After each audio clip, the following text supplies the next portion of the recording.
Alright, Basso. This better be important. Garrett leaned quietly against the wall, crossing his arms. He and Basso were outside the crippled barrack, and unbeknownst to the thief, his newest sidekick was still waiting inside the hovel. Basso wasted no time in getting right to the point. What the hell were you thinking? Leaving Guinevere alone in the middle of town like that? He barked. Garrett stared into his enraged expression and blinked. Why is that such a problem? You paid me to train her, not put her on a leash and take her with me wherever I go. That is exactly what I paid you for, Garrett. Basso continued. Garrett's relaxed posture tensed. Basso, I hope you're joking. He replied. But when the boxman continued to glower at him with the same intense expression, Garrett grew from unsure to uneasy. Finally, in a whisper, the dark thief lowered his gaze. It returned again, and the wild embers of his right eye began to bore deeply into Basso's soul. No. He growled. Basso took a deep breath, and then held out his hand. Right then. Give me back my gold. This was your mistake. It's mine now. Garrett straightened his posture. Basso managed the weak chortle. That's what I thought you'd say. He shook his head. With a smug sneer, Garrett started away. That's why I took the liberty of making this easier on you. Guinevere! The lowlife called. Garrett stopped in his tracks and turned around. The red-headed woman appeared before him, her spell concluding. You have her spying on me now? Not spying, just listening in. Basso replied. He glanced at Guinevere. Her eyes were affixed upon her teacher. I'm not playing along this time, Basso. Oh, come on, Garrett. Have a heart. The kid says you don't seem to like her very much. Apparently she can read minds too. And I thought invisibility was impressive. Garrett scoffed. Why don't you like me, Garrett? Guinevere blurted. Both men turned and stared at her. The thief turned, his cloak making a whip-like crack as it slapped against his leather outfit. Garrett took an intimidating step between his old friend and this girl. This spoiled little rich kid, who had absolutely no business dwelling in his domain. Why don't I like you? His voice was neither a shout nor sarcastic in tone. It was level and dead serious. He took another step. Basso's jaw dropped open, and he gaped at the scene before him. This was not going to be pleasant.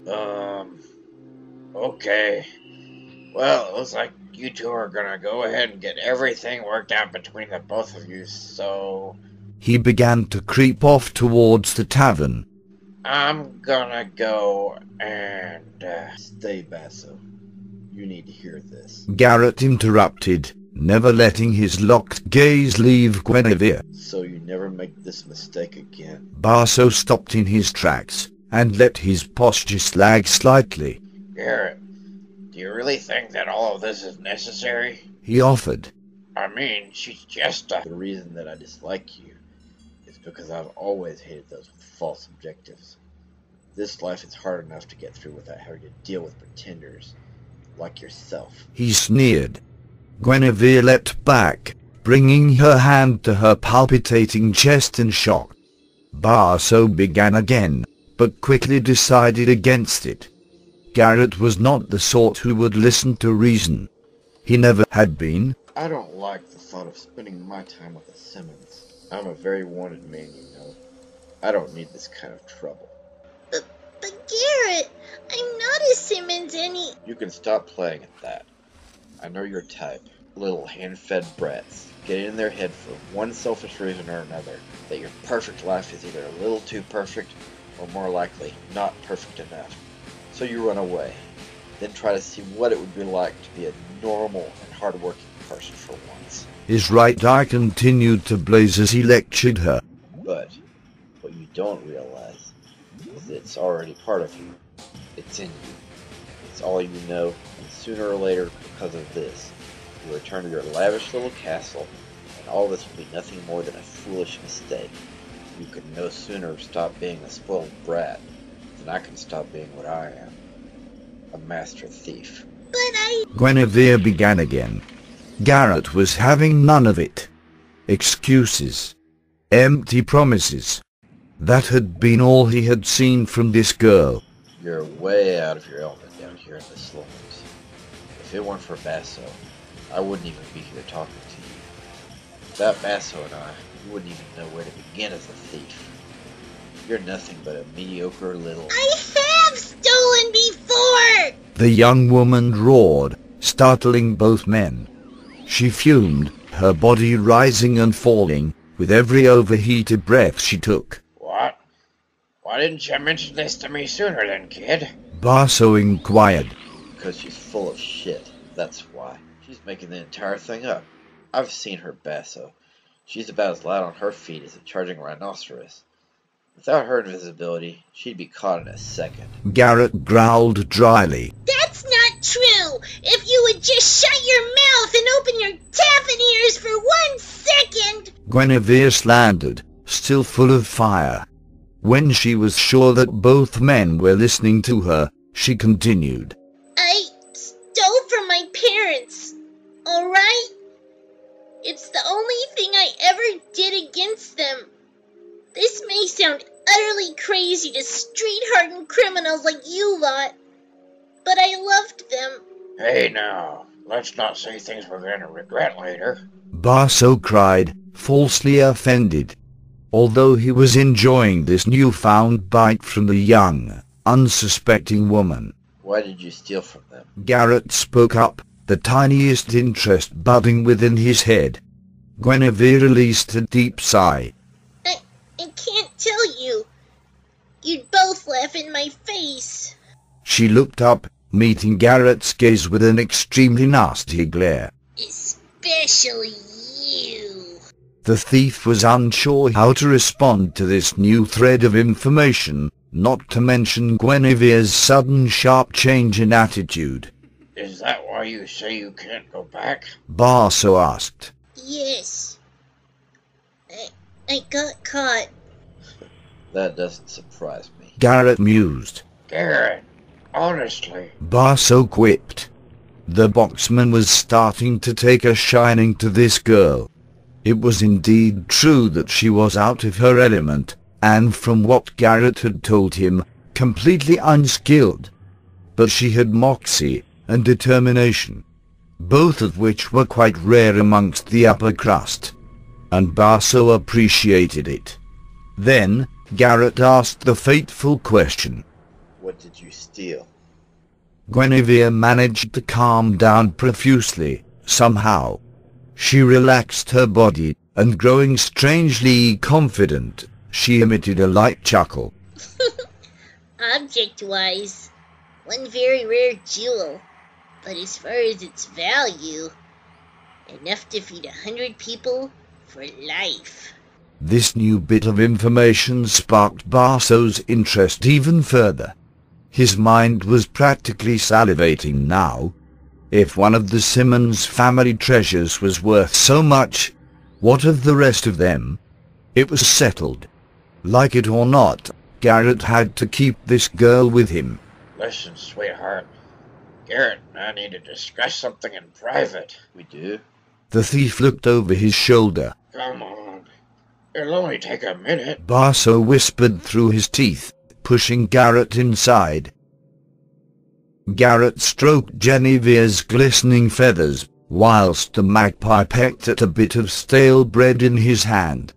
Basso was pacing again, as he often did when he had a lot to say, but was unsure how to go about it. He finally stopped, and rubbed his aching temples. Garrett eyed him warily. Do you want to know why I was so miffed earlier about you leaving Guinevere alone? Would be nice. Personally, I think the dame's a bit on the dramatic side. If the guards see her... He began, unnerved. Her family has no doubt put out posters, rewards and the like. They'll snatch her right up and take her back to them. Gee, Basso, I never saw you as the fatherly type. Garrett joked. It isn't about that, Garrett. It's She's seen both of us, met and fraternized with two very wanted men. If she were to leak that sort of information to her parents, or the guards for that matter. He shuddered. Precisely. This is exactly why I want nothing to do with her. Genevieve called and took flight at the thief's harsh tone. She landed atop her perch beside Barso. Look, I know she's a greenhorn, but she's also a mage, Garrett.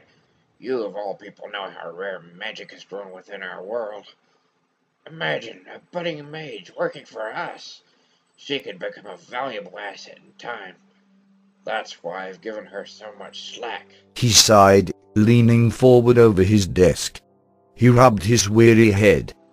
Look, Garrett, neither of us are young men anymore. If we're gonna survive in this town, then we're gonna need all the help we could get. I don't need any help, Basso. I never have. Would your younger self agree with you? Garrett turned away. Barso grinned, knowing that he had his mate's attention. You ever hear of the Way of the Savior? Barso asked. No. What of it? If this is anything like the Keepers, I'm not much for group activities anymore. You know this. No. It's a way of thinking. I read it in a book once. I would have never guessed you an avid reader. Ha, very funny. Anyways, the Way of the Savior states that if someone saves your hide, then you become indebted to them for life. And in the case that they die, then you begin helping others who match your state of need when that person first helped you. So, I'm not really an honor-bound guy, Basso. Alright. If you won't do it for honor, do it as a favor. Barso pleaded, his voice strangely solemn. Garrett looked at him. I see promise in her. My gut tells me that she's going to do great things for both of us. Garrett held his breath and then groaned. Alright, Basso. I'll keep her out of trouble. As he turned to exit the hovel, he halted and called back. You owe me. Barso chuckled as he watched him leave. I wouldn't have it any other way, my friend.